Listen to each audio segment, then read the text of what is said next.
오늘 우리에게 주시는 하나님의 말씀은 사무엘상 31장 1절로 13절 말씀입니다. 봉독은 1절에서 7절, 11절에서 13절 하도록 하겠습니다. 블레셋 사람이 이스라엘의 싸움을 걸어왔다. 이스라엘 사람들은 블레셋 사람 앞에서 도망하다가 길보아 산에서 죽임을 당하여 쓰러졌다. 블레셋 사람들은 사울과 그의 아들들을 바싹 추격하여 사울의 아들 요나단과 아비나답과 말기수아를 죽였다. 싸움이 치열해지면서 전세가 사울에게 불리해졌다. 활을 쏘는 군인들이 사울을 알아보고 활을 쏘자 그가 화살을 맞고 중상을 입었다. 사울이 자기의 무기 담당 병사에게 명령하였다. 내 칼을 뽑아서 나를 찔러라. 저 할례 받지 못한 이방인들이 와서 나를 찌르고 능욕하지 못하도록 하여라. 그러나 그 무기 담당 병사는 너무 겁이 나서 찌르려고 하지 않았다.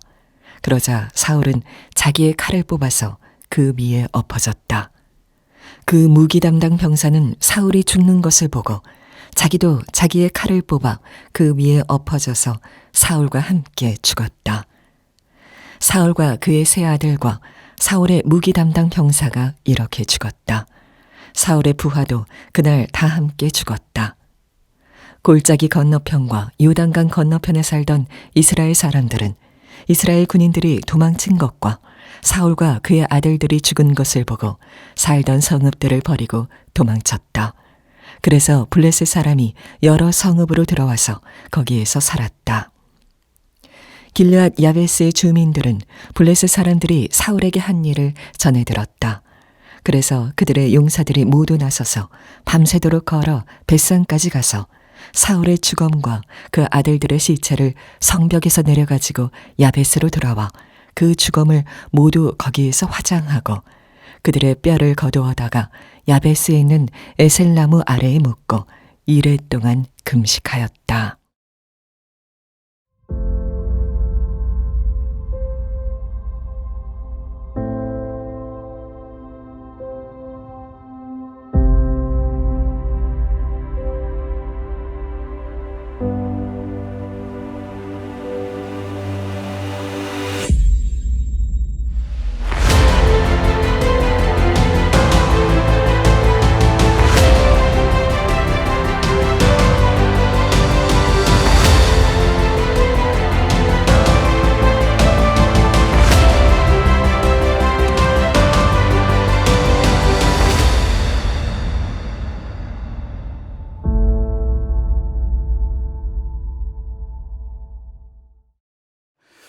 사무엘상 하나님 마음에 맞는 사람 30번째 시간입니다. 사울의 몰락 왜 끝이 좋지 않았을까라는 제목의 말씀을 나누겠습니다. 자, 오늘이 여러분의 인생의 마지막이라고 한번 가정해 보시기 바랍니다. 여러분들의 마지막 인생의 모습이 어떠하고 싶으십니까? 당연히 좋고 아름답고 처음보다 나중에 더 좋은 그런 인생으로 마무리되고 싶어 하실 겁니다. 사람의 인생이 아무리 복잡해 보여도 4가지 종류의 인생이 있습니다. 첫 번째는 처음도 좋고 나중도 좋은 인생이고, 두 번째는 처음도 좋지 않고 나중도 좋지 않은 인생, 세 번째는 처음은 좋지 않았는데 나중이 좋은 인생이 있고, 마지막 4번째는 처음은 좋았는데 마지막이 좋지 않은 인생이 있습니다. 사울은 어디에 속할까요? 이 4번째에 속합니다. 처음에는 성령으로 임재 가운데 능력을 받아서 승승장구하던 꽤 괜찮은 왕이었습니다. 그러나 그의 마지막은 성경에 이렇게 비참하게 죽는 이가 있나 싶을 정도로 참 비극적인 결말을 맞이합니다. 왜 그랬을까요? 이유는 무엇이었을까요? 그것을 막기 위해 우리는 어떻게 해야 될까요? 라는 내용으로 오늘 말씀을 나누려고 합니다. 사무엘상 31장에 보면 시작부터 이스라엘의 전쟁이 시작이 되는데 블레셋이 쳐들어왔습니다. 전쟁은 늘 있었던 일인데 지금까지는 잘 막아왔고 이겨왔어요. 그런데 이날은 대패하는 날이었습니다. 이스라엘의 기록적인 치명적인 패배가 기록되어 있습니다.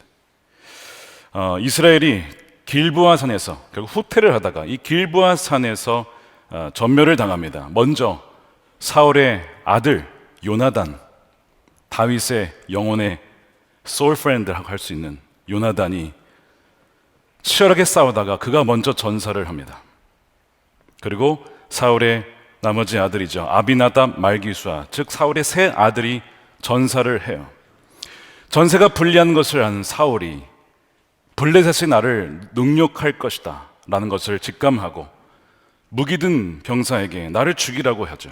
근데 죽일 수가 없는 거예요. 왕인데 어떻게 죽입니까? 그러자 칼에 자기가 스스로 엎어져서 자결을 합니다. 이것이 사울의 마지막 모습이었어요.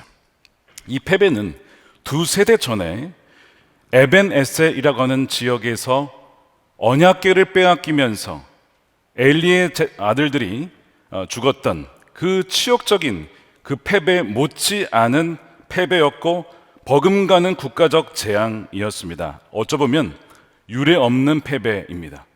왕이 죽은 적은 없었어요. 이스라엘의 초대 왕이, 그것도 세 아들과 함께 한 전투에서 다 죽었기 때문에 전례 없는 그런 패배를 맞이하게 된 겁니다. 블레셋은 사울의 죽음을 가져다가 그의 목을 베고 사울의 갑옷을 벗기고 그의 죽음을 그의 아들들과 함께 벳삿 성벽에 매달아 두었습니다. 많은 사람들이 보고 블레셋의 신이 이겼다, 많은 사람들에게, 블레셋 사람들에게 기뻐하라고 그렇게 그의 죽음들을 달아둔 것이죠. 너무나 잔인하고 비극적인 결말입니다. 이스라엘의 군사력은 무너졌고 지도부는 죽임을 당했고 예전에 블레셋으로부터 빼앗았던 땅은 다시 뺏겨서 점령을 당하고 하나님의 이름은 땅에 떨어지고 수치를 당하고 맙니다. 이 사울의 죽음은 결코 여러분 기쁜 일이 아니죠. 나라의 총체적 재앙이고 결국 피해는 고스란히 국민들에게 가게 되어 있습니다. 여기 길보아 산에 엎드려진 자들은 누굽니까? 이스라엘의 아들들이요, 이스라엘의 손주들이요, 차세대, 다음 세대들이 다 죽어나간 거예요. 블레셋이라는 외세에 짓밟힌 것이죠. 이스라엘이 망하는 것을 좋아하는 나라들은 좋아했을 겁니다. 누구냐면, 여러분 사사기를 가만히 읽어보시면 이스라엘 민족이 계속 속국이었다는 것을 발견하게 됩니다. 모압, 암몬, 미디안, 블레셋 돌아가면서 이 땅을 점령했어요. 속국이었습니다. 독립한 지 얼마 되지 않았어요. 그 상황에서 다시 블레셋에게 대패를 당한 거예요. 왕도 죽었습니다. 그러니까 이것이 바로 이 사울이 죽었다는 소식을 들었을 때에 다윗이 기뻐한 것이 아니라 슬퍼하며 애도했던 이유입니다. 우리가 다음에 살펴보겠지만 사무엘하를 보게 되면 다윗은 사울과 요나단의 죽음에 너무나 슬퍼하죠. 자, 1장 19절 보십시오. 이스라엘아, 우리의 지도자들이 산 위에서 죽었다. 여러분 기뻐하는 게 아니에요. 슬퍼하는 겁니다. 비록 나의 원수와 같은 존재였지만 기름 부은 왕이 죽었다. 가장 용감한 우리의 군인들이 언덕에서 쓰러졌다. 이 소식이 가드의 블레셋의 5성읍 중에 하나입니다. 골리앗이 여기 출신이 있죠. 전해지지 않게 해라. 이 소식이 아스글론 모든 거리에도 전해지지 않게 해라. 블레셋 사람의 딸들이 듣고 기뻐할까? 저 할례 받지 못한 자들의 딸들이 환호성을 올릴라. 알리지 말아라. 여러분 이 느낌을 여러분 받으셔야 돼요. 다윗이 자기 원수와 같았던 사울이 죽었다고 좋아한 것이 아니라 어느 정도 선이 있었다는 거예요. 비록 나를 죽이려고 했지만 그래도 기본적으로 같은 편이라고 하는 선이 있었어요. 같은 편이에요. 근데 외세에 의해서 나라가 지금 큰 위기에 당했을 때 개인적인 원수가 죽었다고 좋아하는 것이 아니라 나라가 큰 위기에 빠졌다라고 애도하는 이 다윗의 모습을 보셔야 된다고요. 왜 하나님 마음에 맞는 사람일까요? 바로 여기에서 다른 거예요.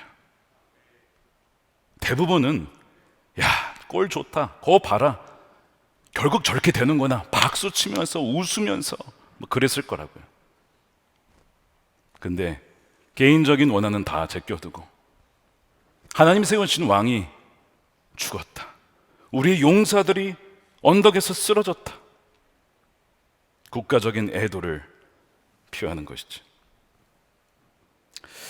저도 사실 묵상하면서 왜 다윗의 입장에서 사울의 죽음은 기쁜 소식인데 왜 그가 그렇게 슬퍼했을까? 이런 생각을 하게 되었어요. 사울을 적이라기보다는 여전히 하나님이 세우신 기름 부음 받은 왕이라고 보고 있고, 또한 우리의 지도자, 그래도 우리 편이라는, 그래도 기본적인, 그러니까 좋아할 수가 없는 것이죠. 좋아할 사람들은 누구라고요? 블레셋, 모압, 암몬, 미디안은 좋아하겠죠. 이스라엘의 패배를요. 여러분 다 아시다시피 대한민국의 지도력은 공백입니다. 대통령은 탄핵을 당했습니다. 대통령 권한인 총리도 탄핵을 당했습니다. 이런 적이 없었습니다. 국방을 책임질, 전쟁이 나면 국방을 책임질 국방장관 없습니다. 나라의 안전을 책임질 경찰의 수장인 행정, 안전부장 장관 없습니다. 법무부 장관도 없습니다. 감사원장 없습니다. 다 없습니다. 지금 대한민국은 신뢰를 잃어가고 있어요. 이 나라가 망하는구나. 투자자들이 외국에서 돈을 빼가고 있습니다. 환율이요 1,500원을 향해 가고 있습니다. 나라가 무너지고 있어요. 여러분 좋아하실 분 계십니까? 나라가 무너지는 게 좋다. 누가 이 상황을 좋아할 사람이 있습니다. 우리나라 기업의 경쟁 업체들의 나라는 굉장히 기뻐할 겁니다. 대한민국이 무너지는구나. 기회다. 잘 됐다. 드디어 대한민국의 대표 기업들을 물리칠 수 있는 절호의 찬스가 왔다. 엄청 좋아할 거예요. 최근에 이름만 대면 다 아는 여러분들의 그 우리나라 대표 기업, 아마 집에 하나씩 물건 다 있으실 겁니다. 그 지도부에 계신 분을 만났어요. 제가 물어봤습니다. 여전히 한국이 다른 나라에 비해 기술 경쟁 우위를 가지고 있죠? 제가 이렇게 물었어요. 그분이 뭐라고 하시냐면, 목사님이 아닙니다. 중국에 의해서 다 따라잡혔습니다. 지금 앞서 있는 것 별로 없습니다. 오히려 추월당하고 있습니다. S 기업이 왜 주가가 반토막 났습니까? 왜 사만전자가 됐습니까? 기술력과 수출로 먹고 사는 나라가 기술도 따라잡히고 수출도 안 되고, 그럼 무엇으로 먹고 살아야 될까요? 수출이 안 되니까 내수가 죽는 것이고 경기가 침체가 되는 것이고 서서히 죽는 것입니다. 기쁘십니까? 기뻐할 사람은 없겠죠. 대한민국 국민이라면. 왜 이스라엘이 졌는가? 패배 이유가 여러 가지가 있어요. 군사적인 관점에서 보면 전략의 부재이기도 하고, 그러니까 위치를 잘못 잡았어요. 왜 산을 뒤에 두고 전쟁을 합니까? 후퇴하다가 산을 마주치니 죽는 거죠. 전략의 부재예요. 또 하나, 다윗의 부재. 다윗이 있었다면 달랐을 거예요. 만일 사울이 다윗을 죽이려 하지 않고 군대 장관으로 두었다면 이렇게 비참한 패배를 맞이하지 않았을 겁니다. 정치적 관점에서 패배 이유를 보자면 정쟁에 의한 내부 분열이죠. 전쟁의 패배는 사울이 다윗을 시기하여 그의 그 에너지, 군사 3,000명을 계속 다윗을 죽이려고 거기에 에너지를 쏟았어요. 정치적 보복의 결과 이 나라가 내부적으로 다 무너진 거예요. 너무 심하게 싸운 것이죠. 지금 블레셋에 쳐들어온 줄도 모르고 계속 그러고 있었던 것입니다. 왜 다윗이 사울을 죽일 수 있었지만 안 죽였습니까? 물론 하나님 기름 부음 받은 왕이기도 했지만 기본적으로 같은 편 아닙니까? 기본적으로.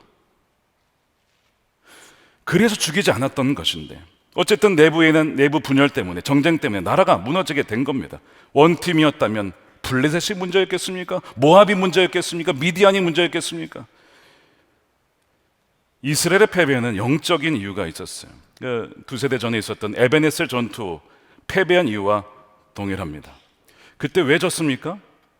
이가봇, 하나님의 영광이 떠나갔기 때문에, 하나님께서 사울에게서 떠나갔기 때문에 동일한 이유예요.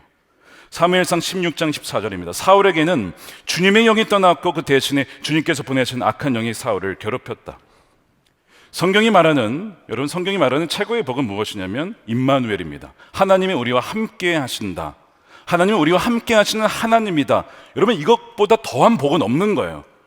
하나님이 함께 하신다면 가장 큰 복을 누리고 있는 것입니다. 현재에도 누리고 나중에도 누리고 영원히 누리게 되는 것이죠. 임마누엘의 복을 누린 여러분 되시기 축복합니다. 그걸 뒤집으면 무엇이 가장 최악의 저주일까요?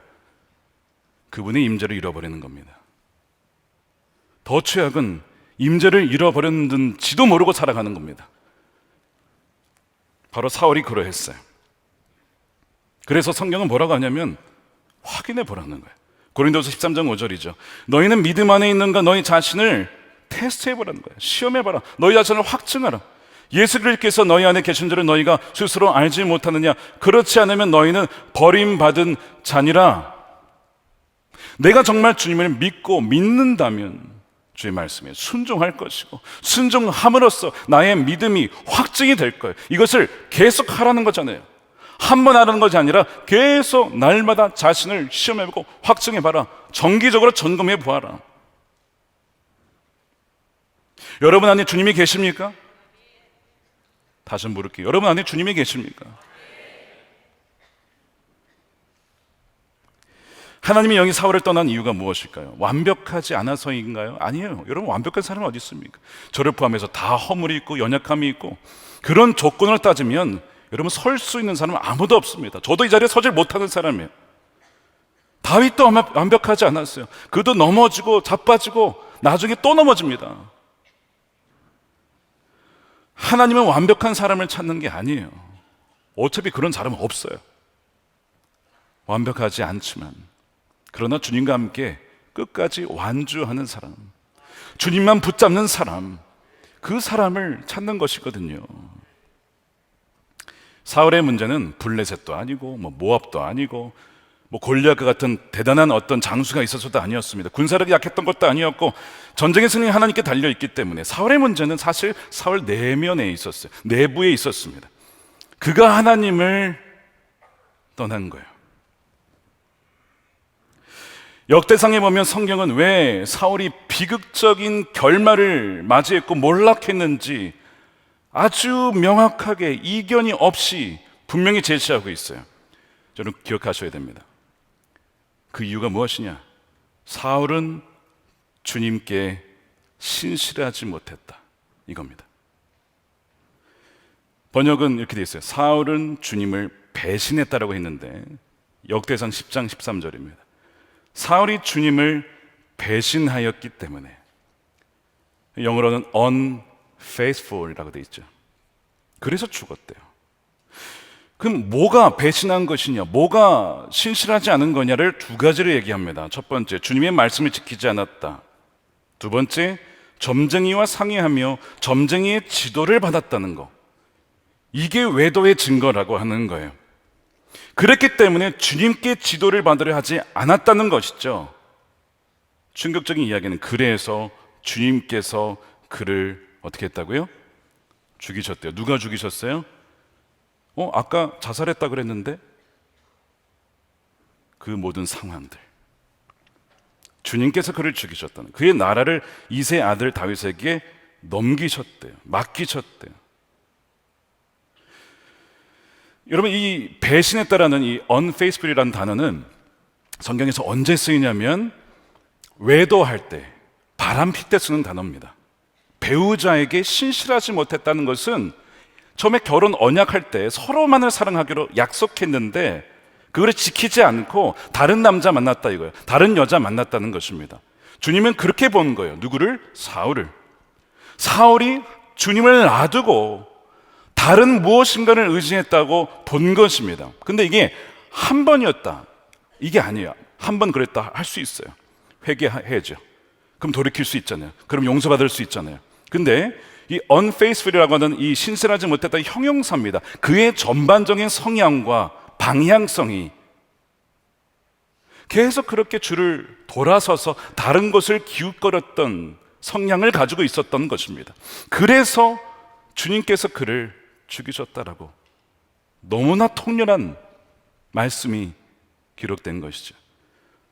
좀 더 자세히 살펴보겠습니다. 자, 페이스풀 하지 못했다는 거 두 가지 이어서 나와요. 첫 번째, 주의 말씀을 지키지 않았다는 것이죠. 자, 어떤 사건이 있었습니까? 사무엘이 와서 제사를 할 수 있도록 기다리라고 했어요. 제사는 왕의 역할이 아니라 제사장의 역할이므로 그 말씀을 지켜서 아무리 급해도 전쟁을 이기고 싶어도 말씀을 지키는 것이 우선입니다. 근데 사울이 어떻게 했습니까? 기다리지 못하겠다는 거예요. 말씀 지키지 못하겠다는 거예요. 왜요? 내가 생각한 어젠다와 계획과 이 전쟁에서 승리해야 하므로 하나님의 말씀이 어떠하든 나는 무조건 이걸 해야겠다. 그래서 제사를 자기가 드려버리고 말씀을 무시하고 나간 거예요.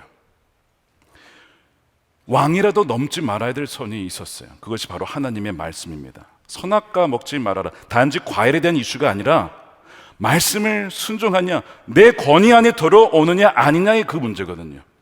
사울은 그것을 벗어났다는 얘기예요. 그것이 성향이었다는 것이죠. 민주주의의 기초가 무엇입니까? 입법과 사법과 행정의 분립입니다. 서로 견제할 수 있어서 어느 한쪽이 장악하지 않도록 분립을 시켜놨어요. 대통령이 되어도 행정부가 사법을, 입법을 건드릴 수가 없게끔. 그런데 마찬가지로 입법부도 그렇게 해서는 안 되죠. 입법도 사법에 대한 판단, 누가 주인인지 아닌지 입법부가 할 일이 아닙니다. 행정부가 어떠할 일인지 행정부가 할 수 있도록 일을 해줘야죠. 그 입법부는 법만 내면 되는 것인데 입법부가 사법과 행정을 다 쥐려 한다면 여러분 이건 독재입니다. 나눠져 있는 거예요. 사울은 제사장의 역할을 넘어서서 하나님을 무시하고 말씀을 무시한 것이죠. 그래서 이 사무엘상 15장 23절에 뭐라고 되어 있냐면 거역하는 것은 점치는 죄와 같다. 고집을 부리는 것은 우상을 섬기는 죄와 같습니다. 임금님이 주님의 말씀을 버리셨기 때문에 영어로는 reject라는 단어를 썼어요. 거절하고 거부하는 것이죠. 주님께서도 임금님을 버려서 왕이 되지 못하게 하셨습니다. 주님께서도 더 이상 왕을 그 포지션에 둘 수가 없습니다. 왕은 최고 권위자가 아니라 하나님 밑에 나기드인데 당신께서 왕의 하나님의 권위를 무시하였으므로 더 이상 그 포지션은 유지될 수가 없는 것입니다. 이것이 사무엘의 그 당시의 말씀이었어요. 그러니까 여러분, 하나님의 말씀을 읽고 그 말씀에 순종하고 순종하지 않는 거, 여러분 가볍게 여기면 안 된다는 겁니다. 그리스도인의 삶이 일반 사람들과 다른 게 뭡니까? 안 믿는 사람들은 아침에 일어나면 그냥 내가 오늘 어떻게 살아야지 계획하고 그냥 살면 돼요. 열심히 살면 됩니다. 부지런히 살면 됩니다. 4시 반에 일어나서 자기 개발하고 운동하고 열심히 살면 됩니다. 근데 그리스도인의 삶이 다른 건 뭡니까? 그리스도인도 이걸 다 할 수 있지만 일어나서 주님 오늘 하루 생명을 선물로 주셨습니다. 제가 오늘 어떻게 살기를 원하십니까? 말씀해 주십시오. 깨닫게 해 주십시오. 제가 저의 영의 귀를 열고 있겠습니다. 그러면 그 말씀에 순종해서 하겠습니다. 제가 오늘 미팅이 있는데 그 사람 왜 만나야 됩니까? 만나야 되는 이유를 알려주십시오. 만나기 전에 만나는 가운데 계속해서 어떤 일을 하든지 우리의 마음의 중심은 주를 향해 있는 것이죠. 이게 그리스도인과 그리스도인 아닌 사람의 차이 아닙니까? 그런데 만약 그리스도인이 마치 안 믿는 사람처럼 똑같이 묻지도 않고 나가지도 않고 살아간다면 여러분 그것이 하나님을 거절하는 겁니다.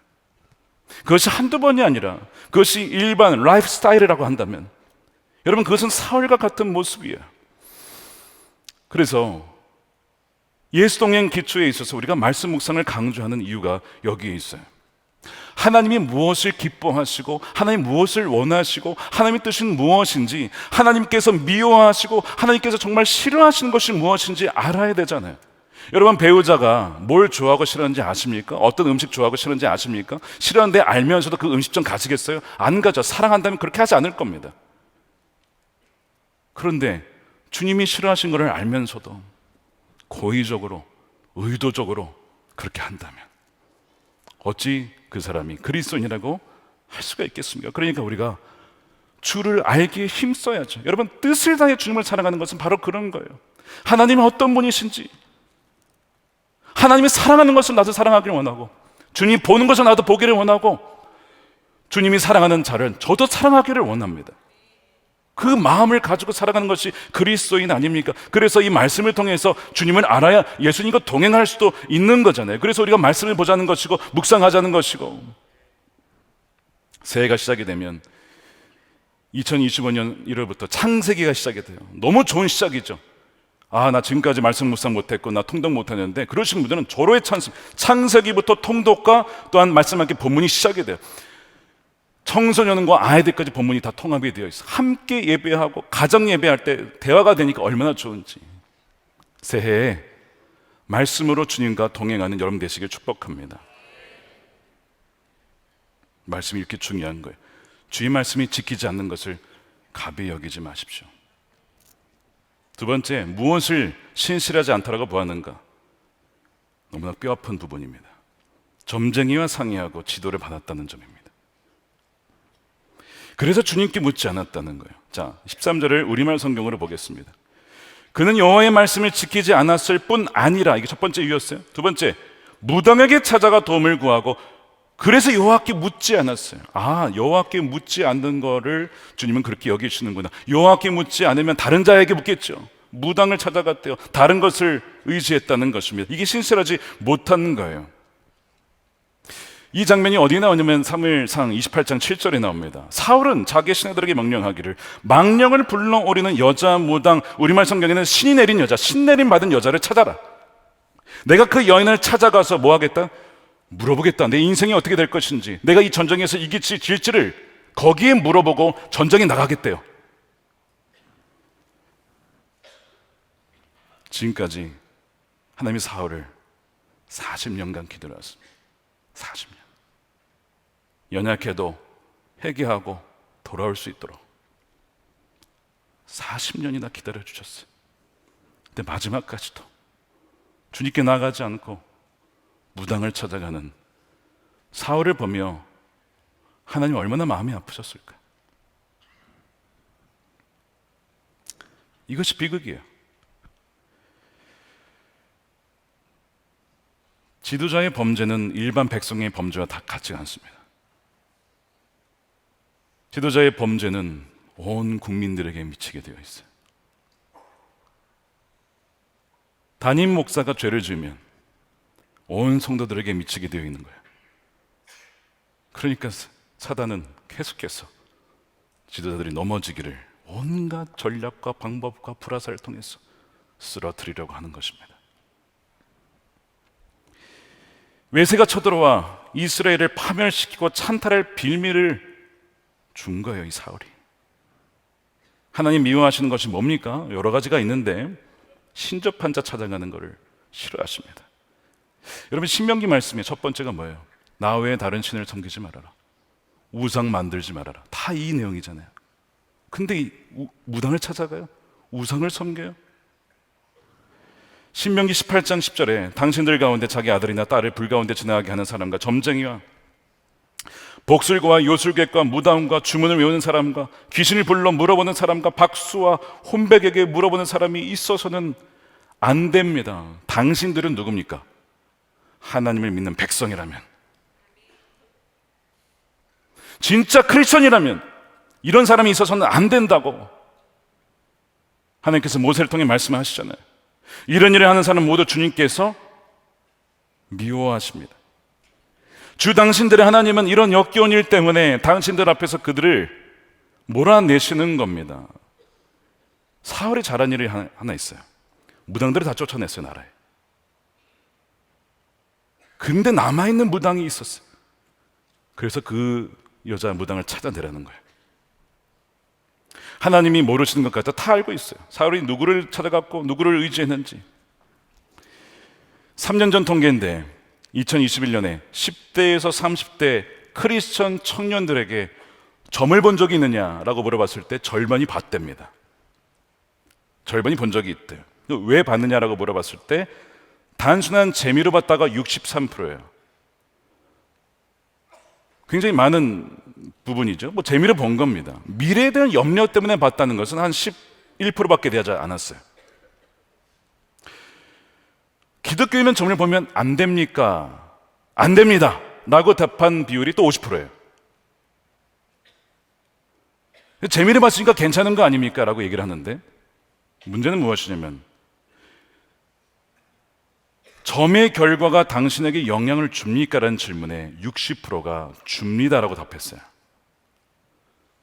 사주든 점을 본 것이든 어떤 얘기가 재미로 본 건데 살다 보면 그게 신경이 쓰인다는 거예요.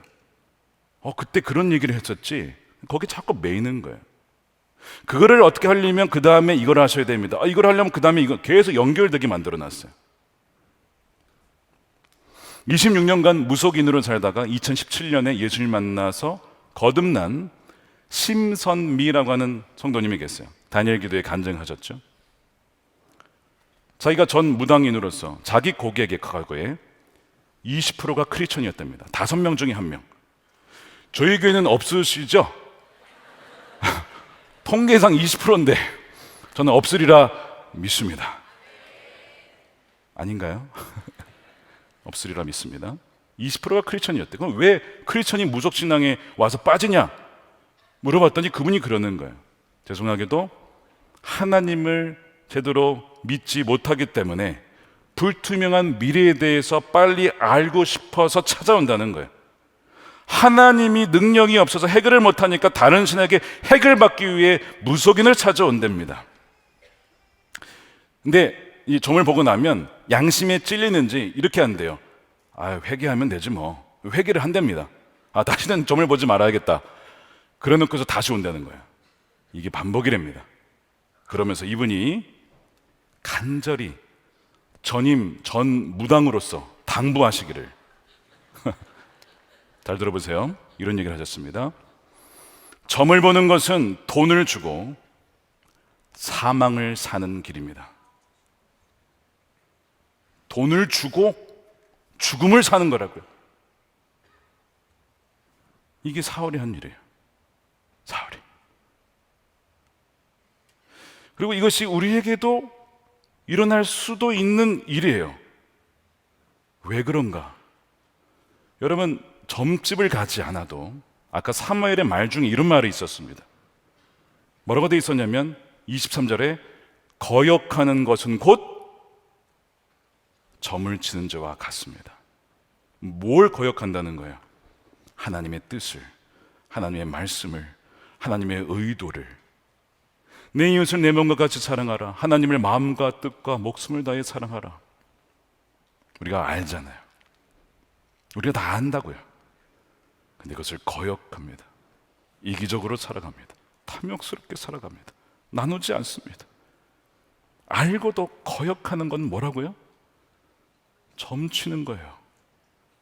올해를 돌아보며 하나님, 제가 마음대로 주님을 사랑하지 못한 것 같습니다. 저에게 맡겨주신 양떼를 내 몸과 같이, 내 부모님을 여기듯이, 내 형제 자매를 여기듯이 그렇게 더 사랑하지 못했던 것 같습니다라고 느껴지더라고. 저희 말씀을 알고도 거역했으니까 저 뭐 한 겁니까? 점친 겁니다. 다른 거 의지한 거예요. 여러분들, 이 기준에 벗어날 수 있는 사람이 있을까요? 하나님 말씀이 나는 100% 오래 순종하며 살았습니다. 죄송하지만 한번 손 들어보세요. 좀 부끄러울 수 있으니까 속으로 한번 손 들어보세요. 속으로. 거의 없으실 겁니다. 우리 역시도 사울처럼 점을 친 겁니다. 그러니까 사실 우리 모두가 회개해야 되는 것이죠. 이것이 어느 특정 지도자의 문제만이 아니라 사실상 우리가 하나님 앞에 점을 치는 죄를 범하였기에 우리가 황폐해진 나라를 보며 기도하며 통곡하며 눈물로 겸비하며 기도해야 된다는 거예요. 다니엘이 황폐해진 나라를 보면서, 야, 이 무능한 지도자들 때문에 이렇게 되었습니다. 하나님, 저들을 처단해 주십시오. 그렇게 기도하지 않고 그가 어떻게 기도하냐면 다니엘서 9장 14절에 주님께서 재앙을 간직히 두셨다가 우리에게 미치게 한 것은 주 우리 하나님이 하시는 모든 일은 의로우신데 우리가 말씀에 순종하지 않은 까닭입니다. 우리의 바로 자신을 넣어서 지금 기도하고 있어요. 고백하고 있어요. 느헤미야가 예루살렘 성벽이 무너지고 성문들이 불탈 때 그 소식을 듣고 하나님께 기도하기를, 무능한 지도자들 때문에 이 나라가 이 꼴이 났습니다. 두 패를 갈라서 욕을 한 것이 아니라, 끌어내리라고 한 것이 아니라, 느헤미야 역시 뭐라고 고백하냐면, 멀리 있는 수산궁에서 자기가 무슨 범죄를 했다고 그가 이렇게 고백해요. 느헤미야 1장 6절에 이 종이 밤낮 주님 앞에 주님의 종 이스라엘 자손을 위하여 드린 이 기도에 귀를 기울이시고 살펴주십시오. 우리 이스라엘 자손이 주님을 거역하는 죄, 무슨 죄라고요? 점치는 죄라니까요. 이것이 지은 것을 자복합니다. 그런데 여기에 자기를 포함시켜요. 저와 저의 집안까지도 거역하는 죄를 지었습니다. 니에미아도 보니까 100% 순종한 적이 없거든. 우리가 주님께 매우 큰 잘못을 저질렀습니다. 주님의 종 모세를 시켜 우리에게 주신 계명과 율례와 규례를 우리가 지키지 않았기 때문에 예루살렘 성벽이 무너지고 불타고 회복되지 못한 채 저렇게 백성들이 고난을 받고 있는 것입니다. 주여, 우리의 죄를 용서해 주십시오. 다니엘이나 느헤미야나 에스라나 하나님의 깨어있는 백성들은요, 팔을 가른 것이 아니라 우리의 죄입니다. 우리가 하나님께 범죄하였습니다. 우리가 거역하였습니다. 우리가 무지하였습니다. 그렇게 나라를 위해서 기도하며 겸비하며 금식하며 기도한 거예요. 한국교회가 부흥하고 나라가 성장하니까 어느덧 배가 불러서 예배를 드리긴 하지만 우리가 어느덧 소홀히 드리지는 않습니까? 헌신이 사그라들며 주님을 사모하기보다 주님이 주신 그 어떤 선물, 좋은 것인데 그 선물을 주님보다 더 사랑하고 더 원하고 더 갈망하고, 그래서 그것을 우상으로 만들어서 그렇게 변질되지는 않았습니까? 이것이 지금 한국교회 목회자뿐만 아니라 우리 성도들의 모습이 아닌지, 그리하여 주님이 재앙을 보내신 것이 아닌가를 우리는 이 말씀들을 통해서 우리를 점검해 봐야 된다는 거예요. 그러므로 이 사울의 비극적 몰락과 국가적인 재앙의 근본적인 뿌리는 따로 있는데, 단지 사울 한 사람의 영적인 타락만이 아니, 여기도 분명히 문제가 있습니다. 회개했어야 되는데 회개를 하지 않았어요. 그런데 근본적인 뿌리는 또 어디에 있었냐면 이스라엘 백성들도 같이 연결되어 있었습니다. 그 증거가 어디에 있냐고요? 사무엘상 8장에 나와 있습니다. 그들이 왕이신 하나님의 버젓이 살아계심에도 불구하고 우리에게 왕을 달라고 요청했어요. 사무엘이 그 얘기를 듣고, 아니, 하나님이 너희들이 왕인데 어떻게 왕을 달라고 하느냐, 하나님을 대놓고 무시할 수 있느냐, 너무 마음이 아파서 하나님, 이 백성들이 왕을 요구합니다. 하나님이 왕이신데 거의 없다고 투명인간 취급합니다. 거의 그 수준으로 얘기를 했어요. 그랬더니 하나님께서 뭐라고 하시죠? 이렇게 얘기하셨어요. 사무엘은 왕을 세워 다스리게 달라는 장로들에게 말해 마음이 상해 주님께 기도를 드렸더니 주님께서 말씀하시기를 백성이 너에게 한 말을 들어줘라. 그들이 너를 버린 게 아니라 그들이 나를 버려서 자기들의 왕이 되지 못하게 한 것이다. 나를 버렸다. 내가 그들의 왕이 되는 것을 원치 않는다. 백성들이 그렇게 했다고요. 그래서 백성들이 그렇게 요청한 결과가 사울 왕입니다. 그러니까 이 사울 왕은 태생적으로 치명적인 문제를 안고 태어난 것이죠. 기본적으로 하나님을 왕으로 모신 상황에서 나온 것이 아니라 하나님으로는 충분하지 않으니까, 예수님이 밥 먹여주냐, 예수님을 충분하지 않으니까 하나님만큼, 아니 하나님보다 더 의지할 만한 어떤 그 무엇인가를 우리에게 달라. 그것이 사울이에요. 하나님 아예 버린 건 아닌데 사람을 더 신처럼 의지하는 혼합적인 신앙이 그들 가운데 있었습니다. 이런 혼합적인 신앙은 우상 숭배였죠. 성경이 말하는 가장 큰 죄, 우상 숭배입니다. 우상 숭배. 그 뿌리는 교만이고요.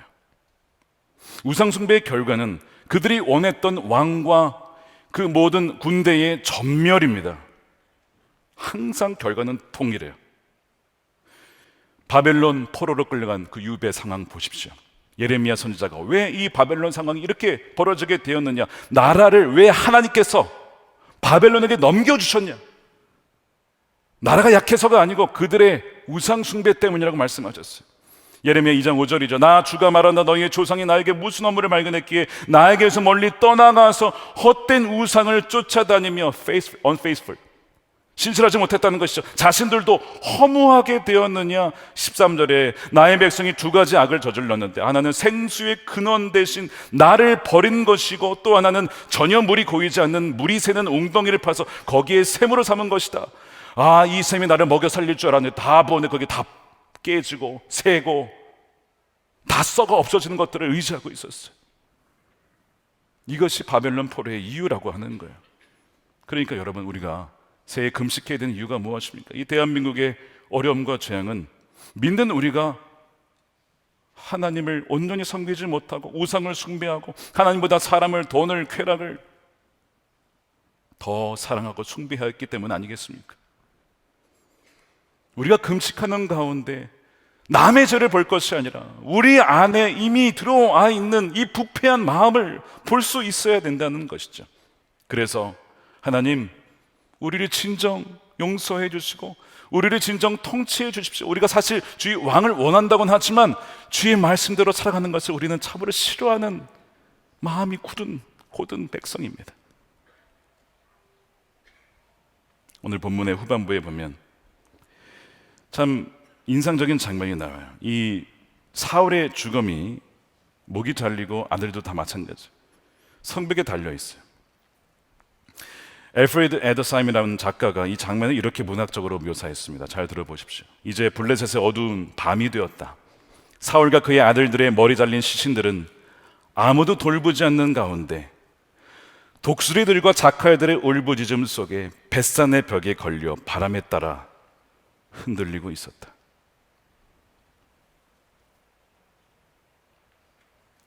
얼마나 비극적인 장면입니까? 근데 누군가가 이들을 궁휼히 여긴 자들이 있었어요.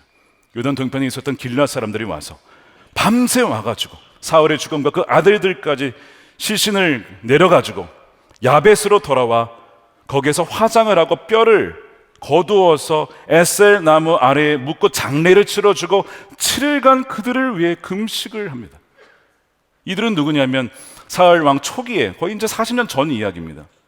이들이 위기에 처했을 때에 사울이 군대를 이끌어서 이들을 지켜주었어요. 큰 승리를 거두었어요. 그 40년 전에 그 사건을 기억하고 사울과 그의 아들들의 비극적인 죽음을 맞이해서 누구도 건드리지 않을 때에 가서 그들의 장례를 잘 치러주었습니다. 은혜를 기억한 거예요. 나중에 다윗이 그 소식을 들었어요. 길앗 사람들에게 너무 감사합니다. 장례를 잘 치러줘서 너무나 감사합니다. 저도 당신들을 잊지 않겠습니다. 당신들을 저의 평생 지켜주겠습니다. 그리스도인의 품격입니다. 품격 있는 그리스도인. 오늘 이 본문의 마지막 이 31장 굉장히 어둡게 끝나죠. 마지막 부분이 어떤 희망도 보이지 않는 것 같습니다. 여러분 그렇지 않아요? 그때도 그랬어요. 언제요?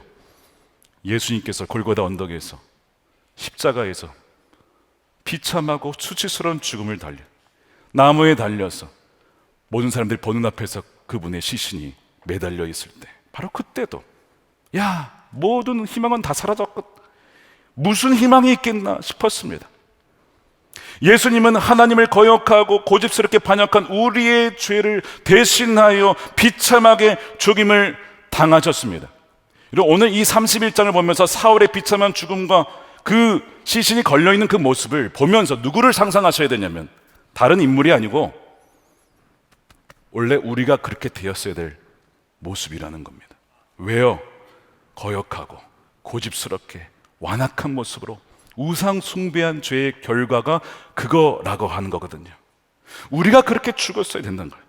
근데 우리 사울의 모습을 보면서 사울의 죽음을 보면서 우리의 마지막 멸망이 저렇게 될 수 있었다는 것을 알아야 됩니다.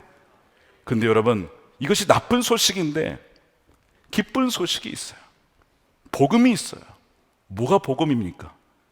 우리가 그렇게 다 죽었어야 되는 하나 예외 없이 말씀 앞에 율법 앞에 다 정죄함을 받은 우리들이지만 우리를 버려두지 않고 멸망치 않도록 하기 위해 하나님 그분이 아들을 보내줘서 이 땅에 보내주시고 우리가 죽어야 될 위치에서 우리의 자리에서 우리의 모든 죄값을 다 받으시며 수치를 당하시며 모욕을 당하시며 옷을 찢김을 당하며 벗김을 당하며 조롱을 당하며 우리 자리에서 그분이 대신 죽으셨기에 누구든지 그를 믿는 자마다 뭐하지 않고요?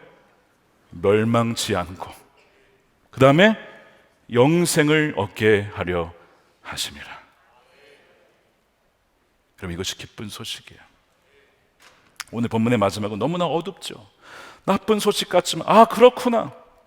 예수님께서 우리가 죽어야 될 그 사울의 죽음을 대신 당하셔서 진정 더 나은 다윗이신 예수님께서 진정 우리에게 생명을 주시고 우리를 진정 통치할 수 있도록 인도해 주시는구나.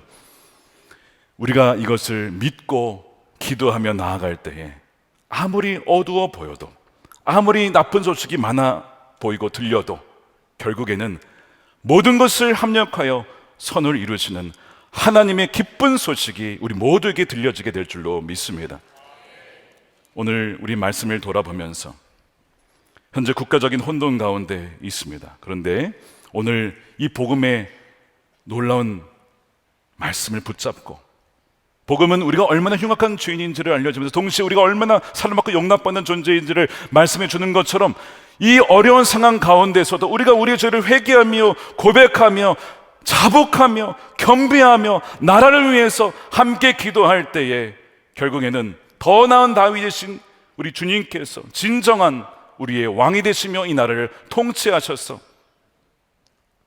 전혀 새로운 나라로, 새로운 인생으로 거듭나게 하시는 은혜를 부어줄 줄로 믿습니다. 우리 함께 기도하겠습니다. 처음보다 마지막에 더 복되고 아름다운 인생이 되기를 원합니다. 대한민국도 처음보다 중간보다 주님이 오실 그때 더 복된 아름다운 나라가 되기를 원합니다. 그러려면 우리의 죄를 함께 우리가 자백하고 우리의 완역함과 우리의 거역함과 그 굳은 마음을 다 회개하고 주님께 내어드려야 됩니다.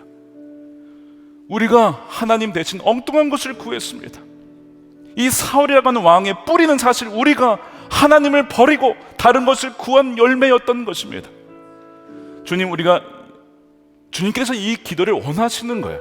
국가적인 재앙을 하나님 난 모르겠다 하셨을까요? 왜 이런 상황을 허락하셨을까요? 믿는 우리가 하나님 백성들이 기도하기를 원하시기 때문에 그래요.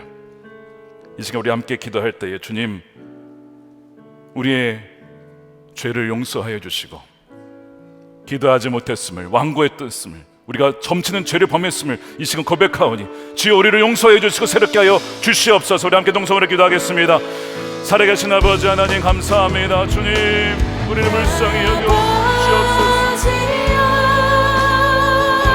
주님, 이 나라를 불쌍히 여겨주시고 하나님의 은혜로 덮어주시고 애통하며 나가는 우리 가운데 하나님의 손을 도와주시기를 원합니다. 하나님의 나라가 되기를 원합니다. 주님, 역사해 주시고 불쌍히 여겨주시옵소서. 주님, 이 나라를 살려주시고 이 나라의 백성들을 공의히 여겨주시고 우리의 왕관과 거역함과 우리 마음들을 시원하게 해주셔서 하나님의 말씀만 순종하며 사랑하는 하나님 나라들, 이 나라가 되게 하여 주시옵소서. 하나님, 살아계신 아버지 하나님, 2024년 마지막 주일 예배를 주님께 올려드리며 우리의 마지막이, 이 나라의 마지막이 처음보다 나중에 훨씬 더 복되고 아름다운 인생과 나라가 되기를 원합니다. 깨어진 이 나라를 불쌍히 여겨 주시옵소서. 깨어지고 마음이 상한 주의 백성들과 이 나라를 긍휼히 여겨 주시옵시고 주님, 어느 누구를 탓할 것이 아니라 우리가 먼저 하나님보다 다른 우상을 더 사랑하고 주의 말씀에 고집스럽게 거절하며 거역했던 점치는 죄와 같은 그 무당을 찾아가는 죄와 같은 죄를 범한 자가 바로 우리였음을 이 시간 고백하며 자백할 때에 주여 하나님 다시 한번 우리를 용서해 주시며 이 나라를 새롭게 하시는 은혜를 부어 주시옵소서. 주님, 진정 이 나라가 하나님의 택한 나라이오니 지금도 전 세계에 하나님의 복음을 들고 나아가서 인구 대비 가장 많은 선교사를 보내고 가장 많은 선교를 감당하는 나라인데 주여 어찌 이 나라가 이렇게 무너져 가고 있습니까? 주여 불쌍히 여겨 주시옵소서. 하나님, 믿는 우리들이 먼저 깨어서 금식하며 다니엘과 같이 느헤미야와 같이 애통함으로 기도할 때에 황폐한 이 나라가 다시 새롭게 하며 회복되어지며 하나님을 경외하는 나라로 세워지게 될 줄로 믿습니다. 하나님, 모든 무당을 섬기며 우상을 섬기는 그 모든 우상들이 무너지게 하여 주시옵시고, 주여 위로부터 새롭게 되어지는 놀라운 긍휼에 새롭게 하시는 은혜가 우리 각 영역마다 정치와 경제와 사회와 문화와 다음 세대 우리 모든 세대들마다 주여 일어나게 하여 주시옵소서. 남과 북이 복음으로 통일되고 하나 되게 하여 주시고, 한반도가 함께 주를 찬양하는 그날이 속히 오게 하여 주시며, 땅 끝까지 이르러 복음의 장벽이 무너져 주님이 오실 그때에 착하고 충성된 종이라고 마지막에 진정 복되고 아름다운 모든 인생이 될 수 있도록 주여 축복하여 주시옵소서. 감사하며 예수님의 이름으로 기도드립니다. 아멘. 다 같이 일어나셔서 나의 백성이 찬양하며 준비하신 예물 드리겠습니다.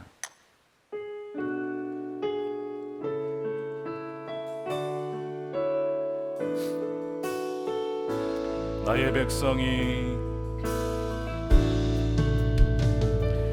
나의 백성이 다 경비하여 내게 기도하며 나의 얼굴을 그 악한 길 떠나며 악한 길 떠나 하늘에서 듣고 죄를 사하십니다. 하늘에서 듣고 죄를 사하 그들의 땅을 고치실 것입니다. 그들의 땅을 고치 두 손 들고 찬양합니다. 아버지여 고쳐주소서. 아버지여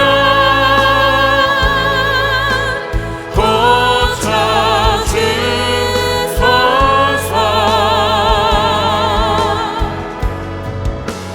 이 나라 주의 것되게 하소서.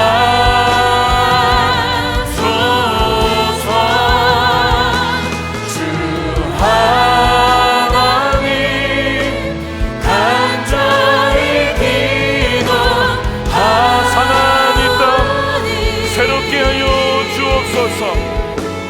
하나님 땅 새롭게 하소서. 우리 같이 한번 고백합니다. 아버지여 아버지여 고쳐주소서. 이 나라 주의 것 되기를 원합니다. 이 나라 주의 것 되게 하소서.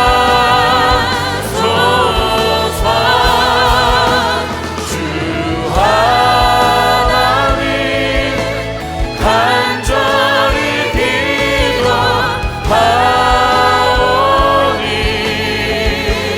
사랑이 있다 사랑이 있다 새롭게 하소서.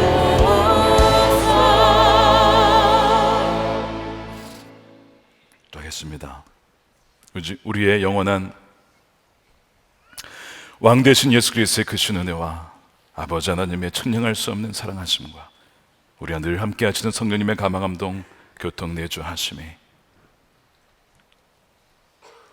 어려운 나라의 상황 속에서 황폐한 땅을 바라보며 다니엘과 같이 느헤미야와 같이 우리의 범죄함 때문에 불순종 때문이라고 회개하며 겸비하며 나라를 위하여서 교회와 가정을 위하여 주 앞에 나와 기도하기를 결단하는 사랑하는 주의 백성들과 저들의 가정과 기업과 일터와 사랑하는 자녀들과 이 다음 세대와 교회와 주의 사랑하는 조국 대한민국 가운데 영원히 함께 계시기를